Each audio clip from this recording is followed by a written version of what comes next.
Consta de lo siguiente. Nosotros vamos a tener una función que va a ser de la siguiente forma. Imagínense una función de dos variables, x y, partida de la siguiente forma, ¿no? X por y al cuadrado sobre el módulo de x menos y por y a la x más la raíz cuadrada de x al cuadrado más y al cuadrado. Y esto vale siempre y cuando nosotros estemos trabajando para todo x y distinto del origen, del 0, 0. ¿Ok? Y después esta misma función vale 0 para todo x y que es igual al origen. Entonces, como suele suceder en este tipo de problemas, nos van a preguntar dos cosas. Primero, obviamente si la función es continua en el 0, 0, y luego si la función es diferenciable, ¿no? Entonces, en este caso lo primero que tenemos que hacer es chequear que la función sea continua. Entonces, para lograrlo, lo que vamos a calcular es el límite, ¿sí?, de la función tendiendo al 0, 0, en este caso. Entonces vamos a ver, primero límite de x y tendiendo al 0, 0, ¿ok? En este caso vamos a tener, ¿no? Fíjense, de toda la función, antes que para empezar, podemos observar lo siguiente. Si hacemos directamente sustitución, es decir, reemplazamos el 0, 0 en cada parte, lo que vamos a encontrar nosotros es que, ¿qué va a ocurrir? Nos va a quedar, como suele suceder en estos casos, la indeterminación de 0 sobre 0, ¿sí? Entonces ahí es donde empiezan a surgir los problemas y hay que empezar a tomar otro tipo de caminos. Entonces, generalmente este tipo de trucos, sí, que vamos a aplicar ahora son o salen a partir de mucha práctica y de ver varios casos donde se repite el mismo patrón. Y observen ustedes lo siguiente. Nosotros tenemos una suma de dos números al cuadrado que están en la raíz cuadrada de abajo, ¿sí? Bueno, en este caso hay algo parecido que está en el numerador, ¿ok? Pensémoslo de la siguiente forma. Nosotros siempre vamos a tener, ¿no?, para verlo de la siguiente manera, una desigualdad con la que podemos trabajar, supongamos. Yo voy a tener un número, por ejemplo, supongamos que tengo, en este caso, el número i, ¿sí? Un número al cuadrado, por definición, siempre es mayor o igual que 0. O a lo que es lo mismo, 0 es menor o igual que cualquier número al cuadrado, ¿sí? Y ese número al cuadrado siempre va a ser menor o igual que él mismo sumado otro número al cuadrado, ¿sí? ¿Cuál es el concepto que quiero despejar acá? Acá la idea es que nosotros, ¿sí?, siempre que una suma de dos números al cuadrado siempre es positiva. A su vez, uno de esos números al cuadrado por sí solo es menor que la suma de sí mismo más otro positivo, ¿sí? Esa sería la línea de razonamiento que tenemos que seguir. ¿Cómo podríamos aplicar algo similar con una raíz cuadrada, por ejemplo? ¿Okay? Imagínense que aplicamos raíz cuadrada en todos los términos, en los tres términos que está de esta desigualdad. Entonces vamos a tener 0 menor o igual al módulo de y menor o igual a la raíz de y al cuadrado más x al cuadrado. Correcto. Y en este caso, por definición, que el módulo de y sea mayor o igual a 0 es, digamos, es obvio. Entonces, en este caso, podemos tomarlo de la siguiente forma, ¿ok? Entonces, hay una forma de poder trabajarlo sin problema de esa manera. O lo mismo puede pasar con x también.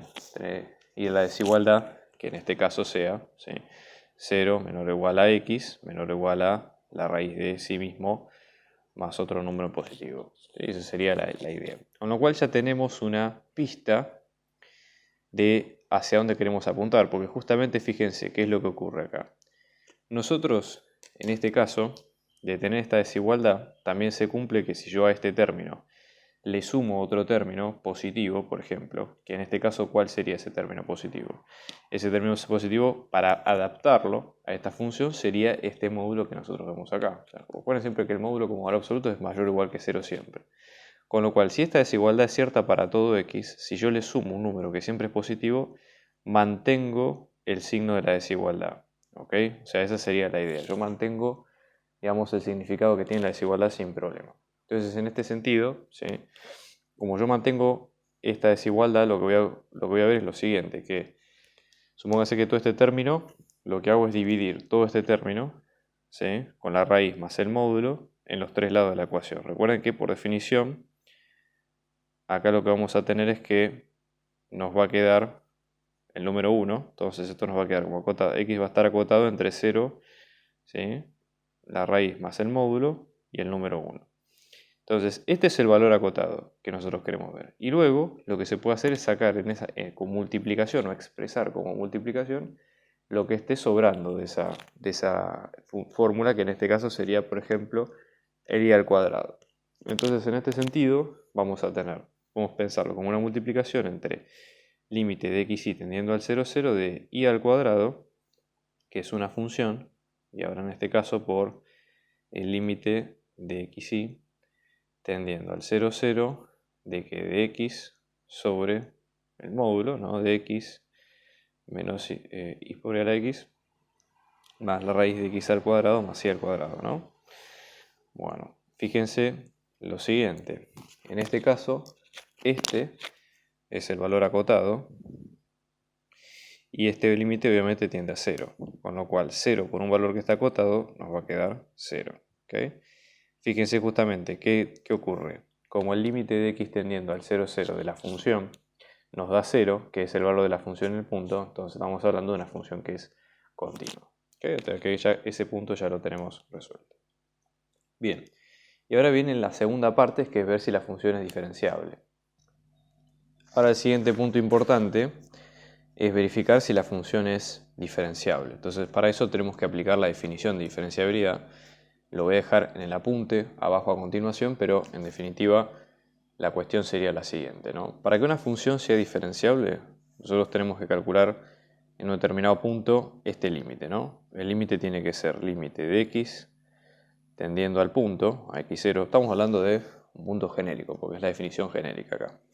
Entonces, de la imagen de la función en un punto cualquiera, menos la imagen de la función en ese punto en particular, menos una constante a, vamos ahora a ver cuál es, por x menos la componente de x0 de ese punto, menos b por la componente de y0 de ese punto, todo esto sobre la norma de la resta de esos dos puntos en particular. ¿Okay? Esa es la definición de diferenciabilidad. Pero ¿qué tiene que ocurrir? Para que la función sea diferenciable, este límite sí o sí tiene que ser 0. Y además, a está definida como la derivada parcial de f respecto de x en ese punto x0, y b, obviamente, derivada parcial de f respecto de y en ese punto x0, ¿no? Obviamente aclaramos x0 vector, nos queda como x0 y 0 en el caso de que sean dos variables la función. Entonces vamos a calcular los límites de ambas maneras. Lo que habría que hacer sería para a y para b aplicar límites por definición. Se puede hacer límite por definición o por derivada direccional, si las dos maneras son válidas. Entonces yo lo voy a aplicar el límite por derivada direccional porque es más simple, para verlo de esta forma y ver a ver cuánto nos queda en cada uno de los casos, ¿no? Entonces pensémoslo de la siguiente forma. Vamos a tener, por ejemplo, para este límite, el de la derivada de f respecto de x, el vector asociado acá es el vector y en derivada direccional, que es el 1, 0. Y para x, ¿no? Y para y vamos a tener el j, que nos va a quedar como 0, 1. ¿De acuerdo? Entonces, en este caso, de vuelta vamos a aplicar la definición de derivada direccional respecto de cada uno de estos vectores. Por empezar, para el a, vamos a tener la derivada de la función f respecto del vector y en el punto 0, 0. O sea que esto nos va a quedar, ¿no? Aplico definición de derivada direccional. Dejo abajo en la descripción del video la proposición que corresponde, ¿no? Límite de t tendiendo a 0 de f de t por 1, 0, ¿sí?, menos la imagen de la función en el punto sobre t. Esto es, digamos, definición de libro. Entonces vamos a tener, fíjense, t de 1, 0, lo que nos va a quedar, vamos a tener f de t 0 menos la imagen en 0, 0, que acá por definición nos va a quedar 0, por cómo está definida la función, todo esto sobre t. Es decir, que esto nos va a quedar como límite de t tendiendo a 0, ¿sí?, de f de t en 0 dividido t. Entonces, f de t en 0, lo que tenemos que hacer es reemplazarlo directamente con la fórmula de la función. ¿Okay? Siempre manteniendo la definición del límite. Para que sea más cómodo lo voy a poner como 1 sobre t y luego la imagen de la función. Es más que nada para que sea más cómodo para trabajar, ¿de acuerdo? Nada más. Entonces voy a tener 1 sobre t y luego en la imagen de t0, si ustedes se fijan, esto nos va a quedar t por 0 al cuadrado sobre el módulo de t menos 0 por e a la t, ¿sí? Más raíz cuadrada de t al cuadrado más 0 al cuadrado, ¿no? Bueno, primera cuestión, fíjense lo siguiente. Acá, esto nos queda el número 0. Acá vamos a tener 0 por e a la t 0, módulo de t que es t, y acá también, raíz de t cuadrado, podemos pensar como módulo de t. O sea que en limpio, este límite nos va a quedar de la siguiente forma, ¿no? Fíjense, vamos a tener límite de t tendiendo a 0 de 1 sobre t por 0 sobre módulo de t más módulo de t, ¿sí? Entonces, en este caso, ¿cuál es el tema? Cuando yo reemplace, esto nos va a quedar como 0 sobre un producto que tiende a ser 0. Ahí hay una diferencia muy sutil, pero que es importante tener en cuenta. Una cosa es cuando realmente el número da 0, como en este caso, que es el número, digamos, definido, y otra es, por ejemplo, en estos donde nosotros nos estamos acercando al 0. Entonces, la división, más allá de que es 0 sobre 0, no es la indeterminación de ceros, de algo que tiende a 0 sobre algo que tiende a 0, sino que es directamente el número 0 con nombre y apellido dividido una tendencia a que los números tienden a ser 0. Entonces, en este caso es 0 dividido tendiendo a 0, y por eso en este caso el resultado da 0. Entonces, ese es el resultado de la derivada parcial respecto de x. ¿De acuerdo? Bien. Lo mismo vamos a aplicar para la definición de la derivada parcial respecto de y. Fíjense, en este caso b, vamos a tener, nos va a quedar la derivada parcial de f respecto al versor j en el 0, 0, ¿no? Entonces, en este caso vamos a tener, fíjense, límite de t tendiendo al 0 de f de t por 0, 1, que es el j, menos f en 0, 0, todo esto sobre t. Entonces se vuelve a repetir lo mismo, ¿no? Sigo acá abajo, vamos a tener límite de t tendiendo a 0 de f de 0t menos f en 0, 0 sobre t. F en 0, 0 ya vimos que por definición nos va a quedar 0. Y en este caso vamos a tener límite de t tendiendo al 0 de, acá en este caso vamos a tener, fíjense, esto es 0, toda esta división la podemos pensar como 1 sobre t, y luego vamos a tener f en 0t nos va a quedar como 0 por t al cuadrado, dividido, en este caso vamos a tener norma de 0, menos t por e a la 0, más la raíz de 0 al cuadrado más t al cuadrado. Fíjense que volvemos a estar en la misma situación que el caso anterior. E a la 0 da 1, o sea que va a quedar como módulo de t. O sea que en este caso nos va a quedar, fíjense, 0 sobre t, que este t es el que habíamos sacado del denominador, por la suma de los dos módulos de t. Entonces, en este caso, volvemos a tener el caso de 0 sobre algo que tiende a ser 0, y por ende la derivada respecto de y vuelve a ser 0. ¿De acuerdo? Entonces eso nos soluciona bastante las cosas, porque fíjense cuando vamos ahora volvemos a la definición original de la diferenciabilidad y venimos acá, ¿no? Que sería esto. Entonces fíjense ustedes que en este caso, como a vale 0, anula todo este término. Como b vale 0, anula todo este término. Luego, como la imagen en 0, 0, ¿sí? Va a valer 0 por definición. Y luego, como la norma es, como en este caso el x0 nos va a quedar 0, el vector nulo, la norma de x menos x sub 0 es lo mismo que la norma de x menos el vector nulo, que nos va a quedar como la norma de x vector. ¿Ok? Entonces se simplifica mucho la definición de diferenciabilidad. Si retomamos de ese lado, podemos directamente trabajar con los términos que quedan, que son la imagen de la función con la definición de la fórmula partida y después la norma del vector abajo. Entonces vamos a reemplazarlo. En ese caso, fíjense, venimos de este lado, ¿no? Y vamos a tener, en este caso, límite de x tendiendo a x0, que en este caso es el 0, 0, de f de x sobre la norma de x. Entonces, ¿qué es lo que deberíamos hacer? La norma de x la tenemos que poner por definición, ¿sí? Y f de x es la imagen de la función. Entonces vamos a tener, ¿no? Acá aclaramos que ahora lo abrimos. X vector es xy y x sub 0 es el 0, 0, ¿no? Entonces tenemos. La norma es, por Pitágoras, 1 sobre la raíz cuadrada de la suma de las dos. Y luego, en este caso, vamos a tener la fórmula completa, ¿no? Entonces, x por y al cuadrado sobre x menos y por e a la x más la raíz de x al cuadrado más y al cuadrado. Esa sería la idea, ¿no? Entonces, eso por un lado. Ahora, la idea sería tratar que, obviamente, ¿qué tiene que ocurrir? Para que la función sea diferenciable, este límite que definimos tiene que ser tendiente a 0, ¿ok? Esa sería la idea más importante.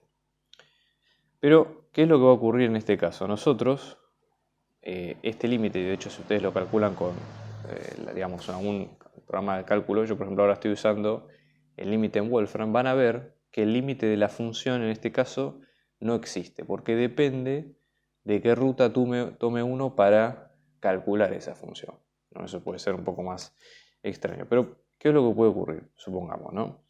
Supongamos que nosotros estamos acercándonos al dominio en 0, 0. Fíjense que antes que nada nosotros habíamos tomado en cuenta que esta función no tenía restricciones de dominio, ¿sí? Salvo en el 0, 0. Entonces lo que podemos hacer sería acercarnos por a una recta que pase por el 0, 0, por ejemplo. Y vamos a ver que cuando hagamos esa composición va a depender de las rectas que nosotros tomemos. Entonces, por ejemplo, supongamos que tomamos una curva 1, donde I va a ser la familia de rectas con una pendiente m y que pasa por 0, 0. Por eso no tiene ordenal origen, ¿no? Digamos, acá estamos en I, después tenemos x, y en el 0, 0 tenemos la familia de rectas que pasa por ese punto, digamos, sin, digamos, demasiada cuestión.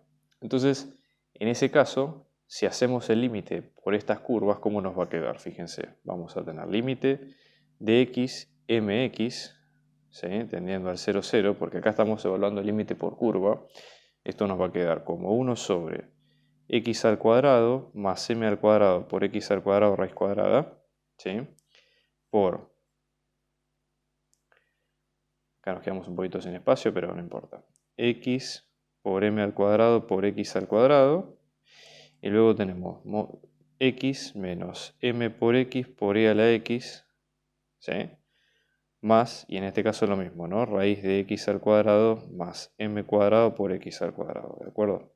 Bueno, pequeños detalles al margen, para tratar de pulir un poquito esta cuestión. Fíjense, vamos a hacer un par de cuentas auxiliares.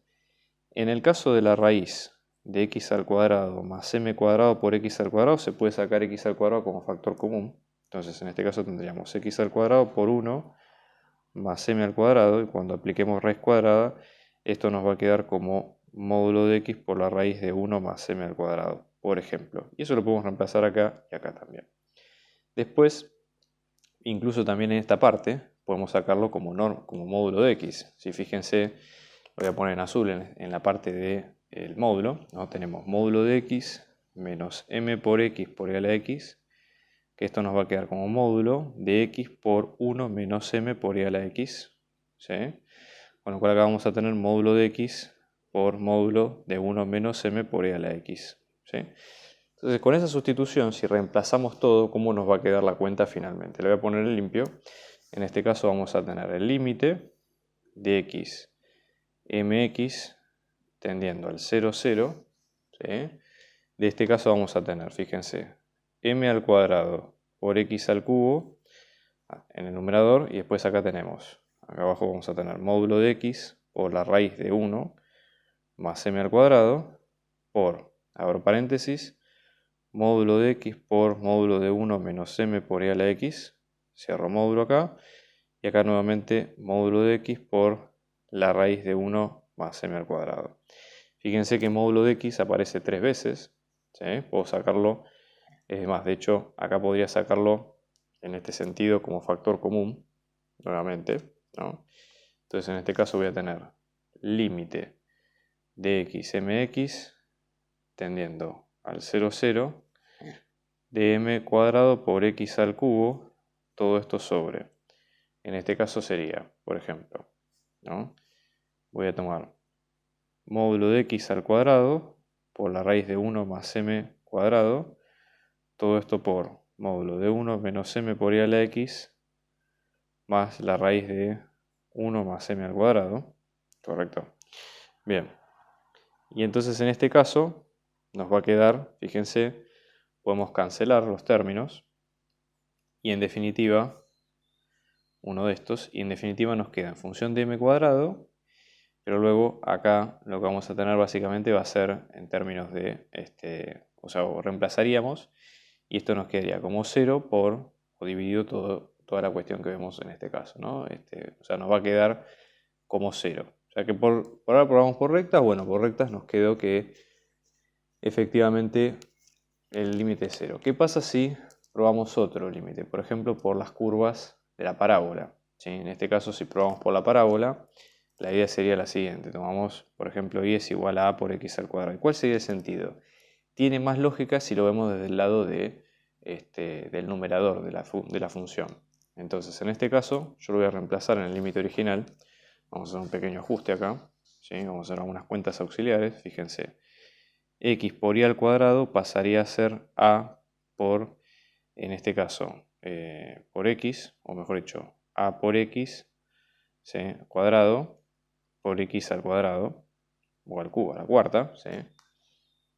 O al revés, podemos directamente, para que sea más simple, en vez de acercarnos por las parábolas de y, acercarnos directamente por las parábolas de x, que serían x es igual a por y al cuadrado. Entonces, en definitiva, en los términos x por y al cuadrado nos van a quedar como a por y al cuadrado, que nos va a quedar como a por y a la cuarta. Después la raíz de x al cuadrado más y al cuadrado nos va a quedar, fíjense en este caso, como la raíz de, ¿sí? En este caso, a al cuadrado, ¿sí? Y en este caso por y, si a en este caso nos va a quedar como por y a la cuarta, más y al cuadrado, ¿no? Entonces en este caso se puede sacar factor común, por y al cuadrado. Lo que van a ver ustedes es que por más que prueben por curvas de distintos tiros, el problema de esta función en realidad está directamente con este término, el que es x menos y por e a la x. ¿Por qué motivo? Fíjense, si ustedes calculan, por ejemplo, el límite de x y tendiendo al 0, 0, ¿sí? De módulo de x menos y por e a la x, van a ver que esto no existe, ¿sí? O sea, directamente no existe porque justamente lo que ocurre es que depende del camino sobre el cual nosotros nos estemos trabajando. Y esa sería la primera cuestión a tener en cuenta. Entonces, o también puede ocurrir lo siguiente, que este límite va a tender, o sea, por ejemplo, en el caso de 1 sobre toda esta función. Entonces lo que va a ocurrir es que como ese límite en sí no existe, ¿sí? Lo que vamos a hacer es que al reemplazarlo en la función, lo que va a pasar es que depende del camino que nosotros tomemos en cuenta. Entonces, ¿qué es lo que ocurre cuando vamos a nuestra definición? Como este límite no existe, básicamente, ya les digo, por acá pueden probar por rectas, por curvas, por lo que sea, en general van a llegar a 0 sobre 0, pero van a tener el problema, ¿sí? De que esta función por lo menos no está definida en esos términos. Entonces, ahí lo que va a ocurrir es que no está definida por camino. Entonces, eso contradice el hecho de que la función sea diferenciable. Por lo tanto, para que la función sea diferenciable, el límite tiene que ser 0. Entonces, como conclusión, la función en este caso no es diferenciable, es continua, pero no es diferenciable como pide el enunciado.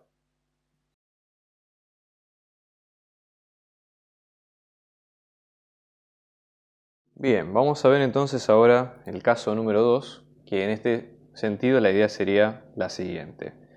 Vamos a tener una función que está definida en un dominio perteneciente de R2 a R, una típica función de dos variables, dada por la siguiente fórmula, ¿no? F de xy nos va a quedar como x al cuadrado sobre x al cuadrado más y a la cuarta, y en este caso el dominio está dado como xy perteneciente a R2, tal que x por y es menor o igual a 1. Este es el dominio, digamos, acotado de la función.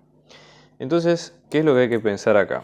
Bueno, la idea sería la siguiente. Como todo dominio, si ustedes se fijan, si lo graficamos, ¿de qué dominio estamos hablando? Por ejemplo, ¿no?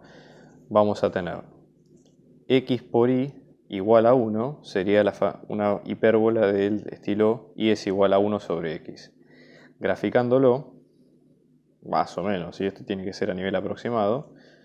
Vamos a tener los dos ejes y x, tenemos una sola hipérbola. Las asíntotas de esas hipérbolas son los ejes x e y. ¿Okay? Entonces, ¿y qué es lo que ocurre? Cuando decimos la región xy menor o igual a 1, estamos hablando de toda la región interna de la hipérbola.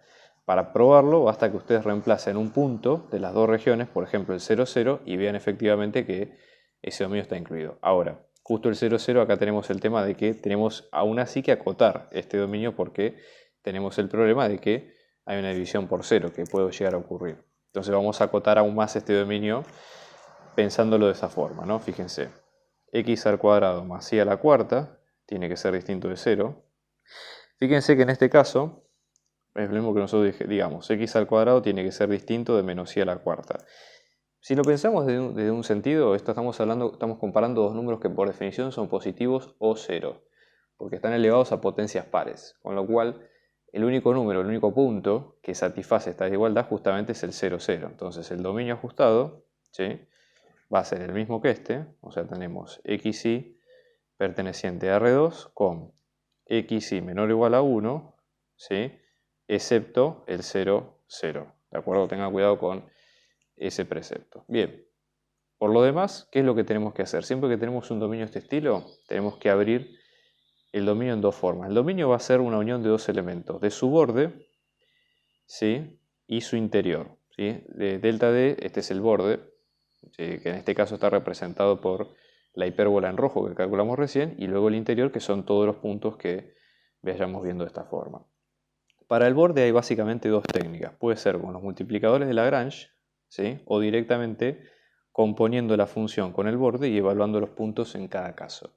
Y en el caso del interior es directamente por el método de las derivadas parciales iguales a 0 y encontrando los puntos que cumplan esa condición y luego ir con la matriz hessiana en cada uno de esos puntos con todo el criterio de clasificación que ya habíamos encontrado al principio. Eso básicamente sería la hoja de ruta que hay que seguir en estos casos, ¿sí? Entonces vamos a empezar por algo más corto, que sería el del borde de la curva. Entonces en este caso vamos a tener el borde de D, que en este caso dijimos xy nos va a quedar 1, con lo cual y nos puede quedar como 1 sobre x. Y cuando hacemos f compuesta con esto, ¿sí?, porque recuerden, ponemos la fórmula original de f, que esto nos queda como x al cuadrado sobre x al cuadrado más y a la cuarta. F compuesta con la curva nos va a quedar como x al cuadrado sobre x al cuadrado más 1 sobre x a la cuarta. Vamos a acomodar un poquito esta ecuación. Fíjense, vamos a tener x al cuadrado más 1 sobre x a la cuarta. Buscamos denominador común en el denominador. X a la cuarta abajo, y esto nos va a quedar como x a la sexta más 1. Entonces en definitiva esto va a quedar como x al cuadrado dividido x a la sexta más 1 sobre x a la cuarta. Entonces esto pasa a ser como x al cuadrado por x a la cuarta, que es x a la sexta sobre x a la sexta más 1, ¿no? Entonces nuestra función compuesta con ese borde, que es función de x, ¿sí?, nos va a quedar como x a la sexta por x a la sexta más 1 a la menos 1. Lo escribo así para que al momento de encontrar las derivadas sea más sencillo, ¿ok? Esa sería la idea. Entonces ahora encontramos que tenemos que buscar los máximos y mínimos de esta función. Entonces esto ya pasó a ser una función de una sola variable, vamos a maximizarla como encontrando justamente las derivadas de esta función iguales a 0, igual que hacemos siempre. Como tenemos una multiplicación hay que usar la regla de multiplicación, primero derivado por segundo sin derivar, más el primero sin derivar por el segundo derivado, ¿no? Acá estoy aplicando, fíjense, la regla de la cadena. Y todo esto igual a 0, ¿ok? Entonces, venimos de este lado, tenemos f de x, que esto nos va a quedar como 6 por x a la quinta sobre x a la 6 más 1, menos, por el más menos que teníamos en este lado, 6 por x a la quinta por x a la sexta, todo esto sobre x a la sexta más 1 al cuadrado es igual a 0. Si buscamos denominador común, tenemos 6x a la quinta por x a la sexta más 1, menos 6 por x a la 11, en este caso. Todo esto sobre x a la 6 más 1, todo esto al cuadrado es igual a 0. Bueno, una vez que llegamos a este punto, para que la fracción nos dé 0, lo único que tiene que ser 0 es el numerador, porque el denominador no importa. Bien, podemos pasarlo multiplicando, no va a haber cambios en la cuenta. Entonces acá hay que hacer la distributiva, ¿sí? Fíjense que en este caso tenemos 6 por x a la 11 más 6 por x a la 5 menos 6 por x a la 11. Esto es igual a 0, ¿de acuerdo? Y luego, en ese sentido, tenemos 6 por x a la 5, nos va a quedar 0, con lo cual x nos debería quedar 0. Pero, ¿qué ocurre con este punto? X0, si ustedes se fijan, no pertenece a la curva de y es igual a 1 sobre x. No pertenece a este punto, con lo cual la función compuesta con esa hipérbola no va a tener máximos o mínimos en cada caso. Y de hecho es más, no tiene mínimos porque fíjense lo siguiente. Nosotros buscamos el límite de x tendiendo a infinito de f compuesta con este borde, que esto nos va a quedar como x a la sexta, ¿no? Sobre x a la sexta más 1, que en este caso nos va a quedar como 1, por ejemplo, y si aplicamos a menos infinito también nos va a quedar como 1. ¿Sí? Entonces no hay grandes variaciones en cada uno de los casos, ¿no? Con lo cual, nada, no tenemos, digamos, una... Y si hacemos el límite de x tendiendo al 0, el problema que tenemos ahí es que no tenemos, digamos, o por lo menos en el caso de 0, sí nos va a quedar como 0, o mejor dicho, límite de x tendiendo al 0, acá sí nos va a quedar como 0. Entonces, la imagen va a fluctuar, ¿sí? La imagen del borde va a fluctuar entre 1 sin incluir y 0 sin incluir, pero obviamente nunca llega ni al mínimo ni al máximo, ¿ok? Esa sería la idea. Entonces, ahí tenemos que descartar que haya un máximo mínimo. Entonces, ahora lo que nos queda hacer es analizar el interior de la función, que es la segunda parte, ¿sí? Entonces, vamos al interior de la función. En este caso, fíjense lo siguiente, para el interior de la función en d sub 0, que esto nos va a quedar como f, acá directamente trabajamos con la función normal, ¿no? X al cuadrado por, vamos a tener x al cuadrado más y a la cuarta, todo esto a la menos 1. Entonces, hacemos la primera derivada respecto de x, esto nos queda 2x por x al cuadrado más y a la cuarta a la menos 1, más x al cuadrado por menos 1 por x al cuadrado más y a la cuarta, a la menos 2 por 2x. Fíjense que acá estoy aplicando regla de la cadena, ¿de acuerdo? Esto es igual a 0. Entonces vamos a tener 2x. Esta parte se puede volver un poquito monótona, pero nada, acá es importante no distraerse, ¿sí? Primera cuestión. Y después tratar en la medida de lo posible de ser lo más prolijo que se pueda con las cuentas, porque ya les digo, en esto va todo. Fíjense que acá vamos a buscar el denominador común, igual que antes, igual que siempre. Vamos a tener 2x por x al cuadrado más y a la cuarta, menos 2x al cubo, todo esto sobre x al cuadrado más y a la cuarta, todo esto al cuadrado, que esto nos va a quedar igual a 0, ¿de acuerdo? Entonces, en ese caso, fíjense, vamos a tener, pasamos multiplicando el denominador porque no cambia nada, tenemos 2x al cubo más 2x por y a la cuarta, menos 2x al cubo es igual a 0, con lo cual nos queda 2x y a la cuarta es igual a 0. ¿Cómo sería la forma de resolver esta desigualdad?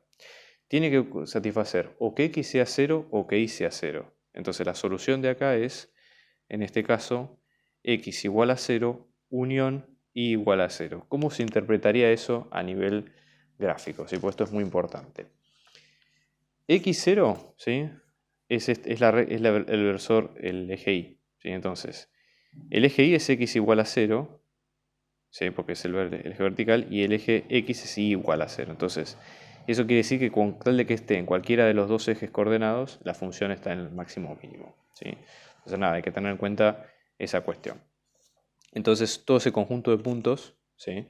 Para ponerlo de otra forma, ese conjunto de puntos de la primera derivada en x, lo que nos va a quedar va a ser, ¿sí? Entonces hasta ahora los candidatos van a ser los puntos del estilo x0 o 0y, ¿sí? Vamos a hacer lo mismo ahora con la derivada respecto de y. Fíjense, vamos a derivar respecto de y.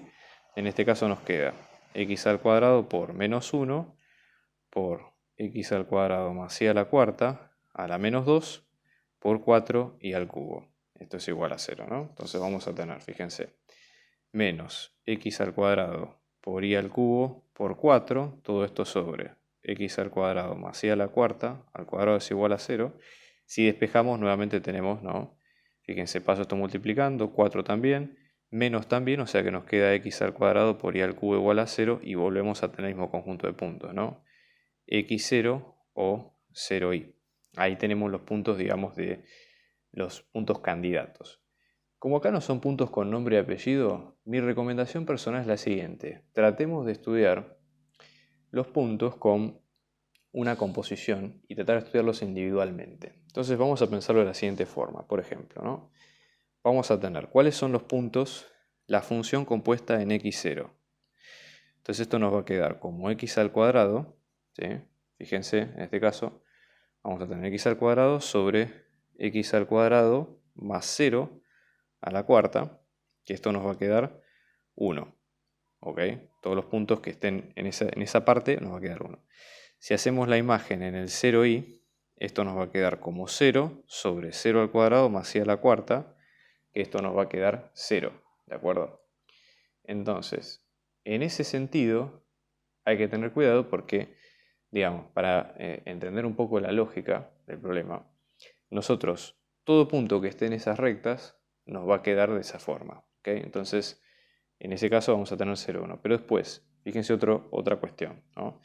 Hasta ahora, las dos rectas están incluidas en la función sin problema, con lo cual no hay inconvenientes, ¿sí? En ese sentido, vuelvo a dibujar el dominio, ¿sí?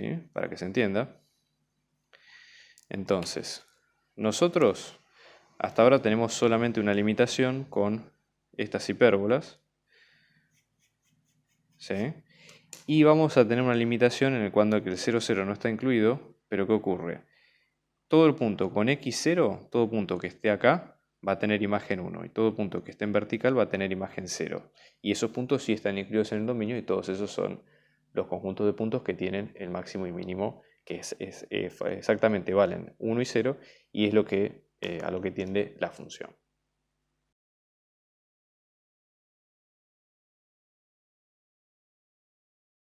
Bien, vamos a ver ahora entonces el otro caso, ¿sí? Caso número 3, que consta de lo siguiente. Este es un ejercicio bastante interesante porque lo que nos permiten acá, o lo que nos piden, es calcular una integral de trabajo a lo largo de una región. Vamos a dibujarla. La región es una circunferencia de centro 0, 0 y radio A. ¿Ok? Entonces nada, esto digamos lo dibujo a modo ilustrativo, pero ¿cuál es la idea? Fíjense, va a ser una integral de trabajo, es decir, vamos a calcular el trabajo que hace una fuerza a lo largo de esta curva. La curva va a estar orientada en sentido contrario a las agujas del reloj. ¿Sí? Acá les estoy tirando una pista, digamos, de cómo vamos a ir resolviendo este problema, porque es importante. Fíjense que acá dice a mayor que 0, estamos hablando del radio, no mayor que 0. Esta sería la circunferencia x al cuadrado más y al cuadrado es igual a A. Esta es la circunferencia, después está la región, que justamente es el interior de la circunferencia. ¿Okay? Entonces, ¿qué vamos a tener como característica? Que vamos a tener una función f escalar, que va a ir de R2 en R, que cumple la siguiente condición. La divergencia de la divergencia, ojo con esto, es igual a 0. Este es el tip que nos dan para resolver este ejercicio, y en base a esto hay que calcular la siguiente integral. La integral de trabajo, esta sería la curva, ¿no? De esta función, 2x a la quinta menos y al cubo más la derivada parcial de f respecto de y, todo esto diferencial x más lo mismo, ¿no? X al cubo más y a la 7 menos la derivada parcial de f respecto de x diferencial y. ¿De acuerdo? Esa sería la consigna. Entonces, primera cuestión, ¿no? Vamos a ver la propiedad que nos piden con el tema de de qué se trata la divergencia de la divergencia. Bueno, en este caso, divergencia de divergencia quiere decir lo siguiente, es, para ponerlo en limpio, ¿no? Divergencia del nabla de f, o sea que hay que calcular la divergencia de un operador que ya está hecho, es decir, hacer el nabla, que es el vector de las derivadas parciales, ¿sí? De f. Entonces, en este caso, si f es de R2, va a tener esta forma, ¿correcto? Pero, o sea, esto sería la divergencia de la divergencia. Entonces, al aplicar divergencia nuevamente, lo que estamos haciendo es hacer el nabla o sea, que es un vector, por otro vector que es de derivadas parciales, f de x, f de y.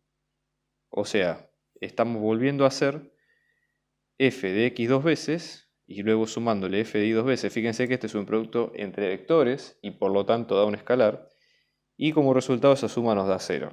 Entonces esto parece un dato no menor, pero lo vamos a usar más adelante en la resolución del problema. Por otro lado, fíjense que esto se parece bastante a lo que es el teorema de Green. En la hoja de cálculos que está abajo en la descripción del video van a poder encontrar justificación. Yo les recomendaría que si lo van a aplicar, por favor citen el teorema de Green textual, porque nada, es la forma más completa y seria de poder terminar el problema sin inconvenientes. ¿Y qué es lo que dice? Si nosotros vamos a hacer el trabajo de una curva cerrada que esté orientada positivamente, o sea, con esta orientación contra las agujas del reloj, el campo F, a su vez, la región que encierra esa curva, vamos a llamarla región D, que digamos en este caso es la parte D sería el interior del círculo. Bueno, la región que encierra esa curva, la función, el dominio de la función tiene que ser de clase C2 o tiene que ser una función diferenciable en ese conjunto abierto. Y esto lo está cumpliendo porque es una condición propia de lo que pide el problema, ¿no? Está en el enunciado.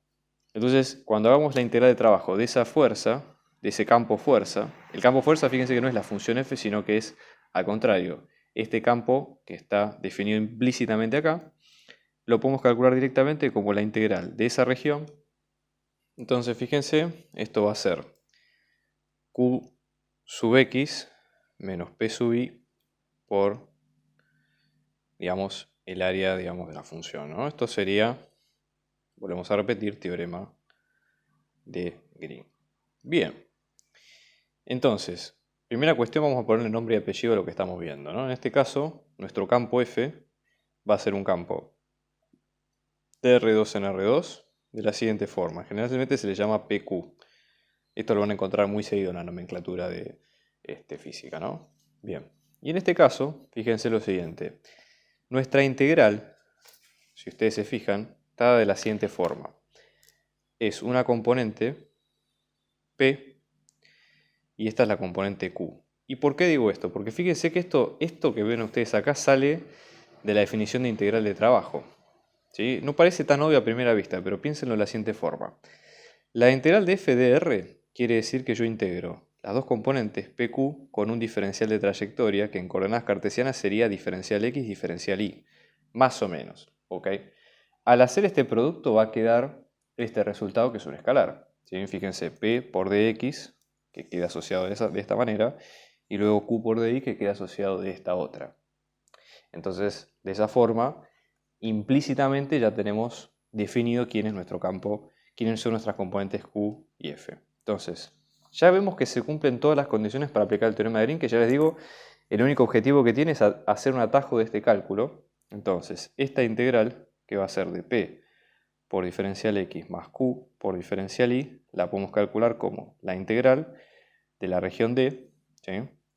Que en este caso va a ser q de x menos p de y, diferencial x, diferencial y, ¿no?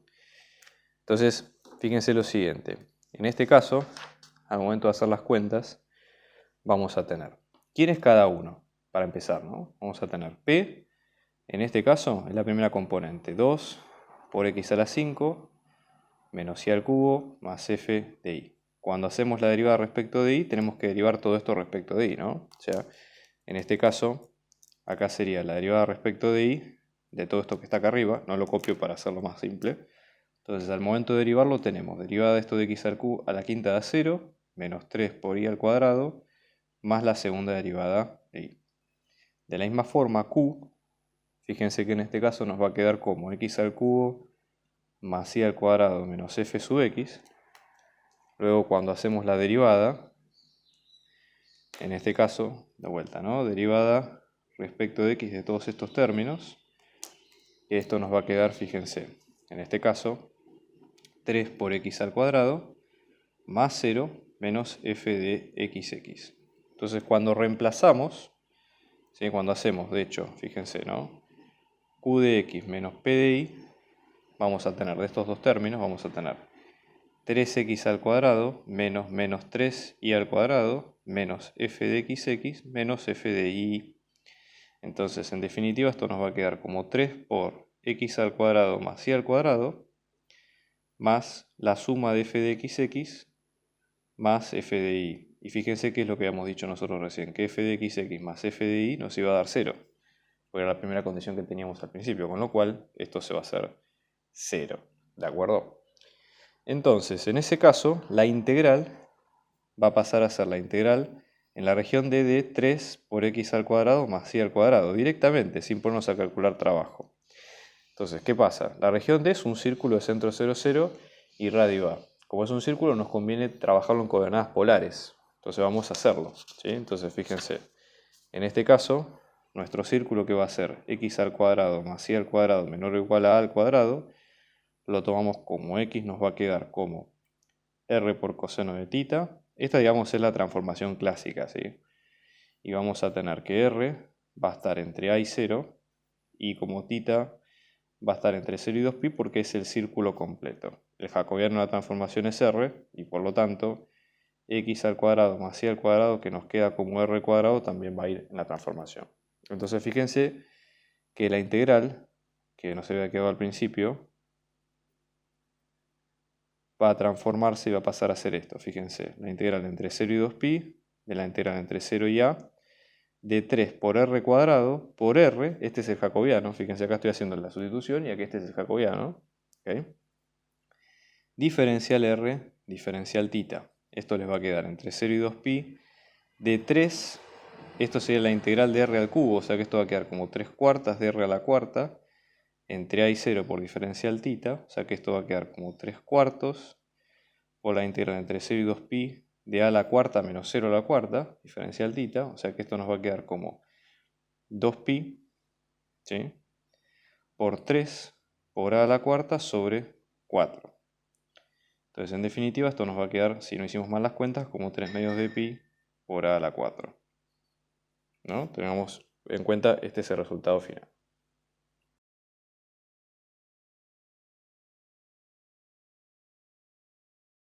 El último ejemplo de este parcial que consta de lo siguiente, ¿no? Vamos a tener una superficie que está dada por la siguiente ecuación, ¿no? X al cuadrado más z al cuadrado es igual a y. Bueno, esto si ustedes lo dibujan, les va a quedar un paraboloide, ¿sí?, con y entre 0 y 9. Está orientada con el campo normal, dada que la normal en el 0, 0, 0 nos va a quedar como 0, 1, 0. ¿Ok? Bien, y la idea es calcular un flujo de un campo, que en este caso va a ser un campo de R3 a R3, f de x, y, z, que esto lo que nos va a quedar va a ser y al cubo por z, xy, y después tenemos 3 por seno de pi por i. ¿De acuerdo? Esa sería un poco la idea. Entonces, primera cuestión, lo que conviene hacer acá es tratar de hacer un pequeño dibujo del problema. Fíjense, es un hiperboloide, perdón, un paraboloide que está desarrollado alrededor del eje y. Justamente es el eje que no está al cuadrado. Entonces, en este caso, viene la siguiente forma, ¿no? Tiene el siguiente recorrido. Y entonces vamos a tener que el corte, piénsenlo de la siguiente forma. Si vale, en este caso 9, ¿ok?, que estaríamos acá. Estamos hablando de un círculo, si lo reemplazamos acá, de x al cuadrado más z al cuadrado, que te queda con 3 al cuadrado, ¿de acuerdo? Esta sería la circunferencia de este lado. Ahora, la normal en el 0, 0, 0, si está orientada al 0, 1, 0, quiere decir que está orientada, este sería el versor J, ¿no? Está orientada en este sentido, con lo cual toda la superficie estaría orientada hacia adentro, para empezar. A esa orientación supongamos que la llamamos con menos. Es una forma de no nomenclatura, no quiere decir nada. Y después de esto tenemos, supongamos que a esta la llamamos superficie 1. Tenemos la superficie 2. ¿Cuál es el objetivo de la superficie 2? Fíjense que en este caso, como voy a calcular un flujo de una fuerza a través de un campo de vectores a través de una superficie, en ese caso la idea sería tratar de, ¿cómo es? Tratar en este sentido de usar el teorema de Gauss. Lo voy a dejar abajo, en la descripción del video está la hoja de fórmulas. Y la idea en este sentido es que ese campo, si nosotros lo calculamos a través de una superficie cerrada, nos va a quedar, ¿sí? O que vamos a poder aplicar el teorema de Gauss. ¿De acuerdo? Esa sería la idea. Para cerrarla, hay que cerrarla con una tapa, porque justamente el paraboloide lo que vemos es que es infinito. Esa tapa está dada por, digamos, en rigor de verdad tendríamos dos, que es entre que y vale entre 0 y 9, o sea, el plano y igual a 0, que es el del vértice, y el plano y igual a 9. ¿No? Pero bueno, en este caso nos sirve cerrarlo solamente con la tapa 9 más el círculo en cuestión. Entonces, por un lado, nosotros tenemos, vamos a llamarle al volumen, que nosotros vemos acá, este volumen va a estar dado por I menor o igual, ¿sí? En este caso es interior al paraboloide, ¿sí? O sea, vamos a tener I va a ser menor o igual a x al cuadrado más z al cuadrado, y a su vez I va a ser menor o igual o va a estar entre 0 y 9. ¿Sí? Esa sería la primera cuestión. ¿Ok? Después, en ese sentido, nosotros lo que vamos a tener en cuenta es que para este volumen tenemos un borde, ese borde de sub B que va a ser la intersección de dos superficies, S1, unión mejor dicho, la unión entre S1 y S2. Entonces, S1 es justamente este trozo del paraboloide, ¿sí? Entonces, en este caso, S1 va a ser el paraboloide y que es igual a x al cuadrado más z al cuadrado, ¿no? Obviamente con y entre 0 y 9. Y después tenemos la superficie S2, completándola, que nos va a quedar como la constante y igual a 9, con x al cuadrado más z al cuadrado menor o igual, acá me equivoqué, es 3 al cuadrado, menor o igual a 3 al cuadrado, que es este círculo que ustedes ven acá a continuación. ¿Ok? Si orientamos a todas las superficies en sentido negativo, este plano tendría que estar orientado hacia adentro también. Y este plano, y igual a 9, la normal de este plano, o el vector director, es el 0, menos 1, 0, o puede ser el 0, 1, 0. Cualquiera de las dos pueden ser normales válidas. Como en este sentido nosotros lo vamos a orientar hacia adentro, vamos a tomar la primera, las normales, es decir, la 0, menos 1, 0, para justamente completar esta forma. Entonces, lo que nos va a quedar va a ser, la integral que a nosotros nos interesa ver es la integral de flujo de f a través de la superficie S1, pero en sentido negativo. ¿Sí?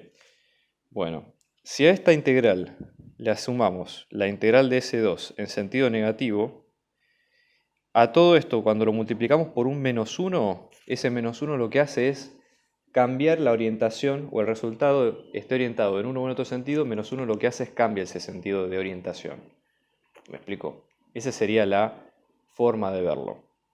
Y en este caso, ¿sí? Este resultado, que es con la orientación positiva, es donde se aplica el teorema de Gauss, que es que esta integral va a ser a lo largo de todo el borde, y ahí es donde aplicamos el resultado del teorema de Gauss, que lo vamos a poner a continuación, que es el siguiente, ¿no? Tenemos menos 1 por la integral de S1 en sentido negativo de f diferencial S1 más la integral en S2 en sentido negativo de f diferencial S2. Esto nos va a quedar la integral de volumen de f diferencial volumen a través de ese borde, por eso le pongo dos diferenciales, y esto aplicando Gauss es la integral de volumen de la divergencia del vector. ¿Ok? Entonces, esto ya les digo, teorema de Gauss.